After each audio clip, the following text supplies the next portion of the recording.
Hey there, welcome back. The last two slices of physics have prepared us to finally solve a problem of motion along a ramp. The specific example we're going to work with is a child on a slide. So here's the question we're presented with today.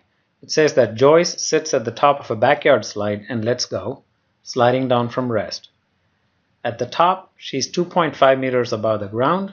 The distance she travels along the slide to get to the bottom is 5.0 meters. And the questions asked are, how long does her slide take? And what is her final speed when she reaches the ground? So we're going to follow the same steps as always to solve this problem. We're going to look at the question and pick out some key information from it. We're going to draw a picture. We're going to see what we know and what we need to get. And then we will use the equations to solve the problem. So looking back at the question, the critical pieces of information here are that she starts her slide from a rest. That tells us something about the initial velocity. It gives us her height above the ground. We're not sure how that's useful, but we'll take a look. The distance she travels along the slide is important because that's the total displacement traveled along the x-axis. And then it's asking us for delta t and vf, the final speed. So next, as always, let's draw a picture. So here's the slide, and I've added some lines here to give us some definition of what's going on. We know that this height here is 2.5 meters. The entire motion goes for 5.0 meters along the slide. And we know that when she starts here, her initial velocity vi in the x direction is 0, in any direction is 0 because she's at rest. Next, we want to choose our axes, coordinate axes. And as we discussed, for motions along a ramp, to make it simpler to solve as a one-dimensional motion, we choose our x-axis to be along the ramp. It can be towards the top or bottom, it doesn't matter, but once we pick one, we got to work with it. So let's say that's x-axis, and y-axis is perpendicular to it like this. So next, let's start listing some of the things we know and some of the things we need. So we know that Vix is 0 meters per second. She starts from rest. We also know delta x, the total displacement along the x-axis, is this 5 meters, but given that our x-axis points positive this way, the displacement is going to be, so that's minus 5.0 meters. Signs are important. Do I know the acceleration along the x-axis? We don't know it yet, but we know we can figure it out. That's what we learned in the previous video. So let's pause here and figure that acceleration out along the x-axis. So the acceleration that's causing her motion is the acceleration due to gravity, and that points straight down. So I'm going to take her again over here, and the acceleration due to gravity points straight down like so, 9.80 meters per second squared. So we can break this down into its two components. I've got the x component over here and the y component over here. They are perpendicular to each other. And let me call this ax, and this is ay over here. So now we need some angles in this triangle, and we don't even have an angle for the ramp. So that might be where we start first to figure out the angle here of the ramp with respect to the horizontal. Let's call that theta. The angle is not given to me, but two sides of this right triangle are given to me. There's a right angle over here. So for this angle, I know the opposite side and I know the hypotenuse. So I know O and H, the function that relates them is sine.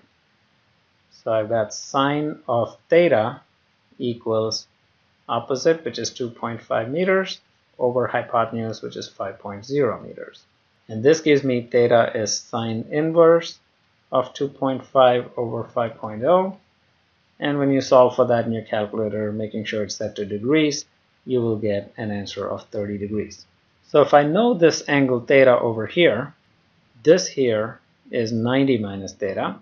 So that would be 90 minus 30 would be 60 degrees. And you can see that that angle there is the same as this angle here. This line is just continuing. These two are parallel to each other. So this angle is also going to be 60 degrees.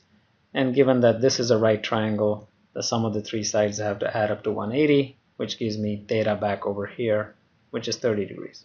Now I can use either angle in this case, it doesn't matter. Let me just go ahead and use the 60, which we found first. So for that angle of 60 degrees, what I need is AX, which is the adjacent, and what I know is the hypotenuse, that's the 9.80.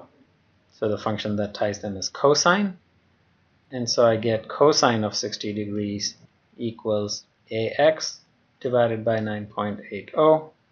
And when you solve for that, you get AX is 9.80 times cosine of 60 degrees, which will be 4.90 meters per second squared. And then when I look at my coordinate axis, AX is pointing left, positive X points right. So I got to remember to use my sign here. So I get that acceleration. So I can now go back here and fill that in here. I've got my acceleration as 4.90 meters per second squared. And what I need to find are delta t and Vf. So now I'm ready to look at equations. I'm going to clear some of this work that I just did to create some space and bring in my equations of constant acceleration motion over here. So now let's see what we have and what we need and what equations we can use. If I want to find delta t first, I need to know Vf, which I don't know, so I can't use this equation. I could use this equation, because this term will go away. Vi is just 0. I know A, I know delta x, I could get t. Or I could use the last equation and get Vf first. Let me do that, and then I'll use Vf to get delta t. So from the last equation, I have Vf squared equals Vi squared plus 2 times A times delta x. Let's now substitute the values in. I get Vf squared equals Vi squared, which is 0 squared, plus 2 times, now this should be AX, and AX in this case we just found out is minus 4.90 times delta x, and delta x in this case is minus 5.0. So this simplifies to Vf is the square root of 2 times 4.90 times 5.0, which gives me 49.0. Negative times negative is a positive, and that gives me a Vfx of 7.0 meters per second. Now, because square roots can be positive or negative, we got to look at our situation and assign the right sign based on what we know. And since Joyce is going to be sliding to the left as she moves down, that's along negative x-axis, so this will be a negative value.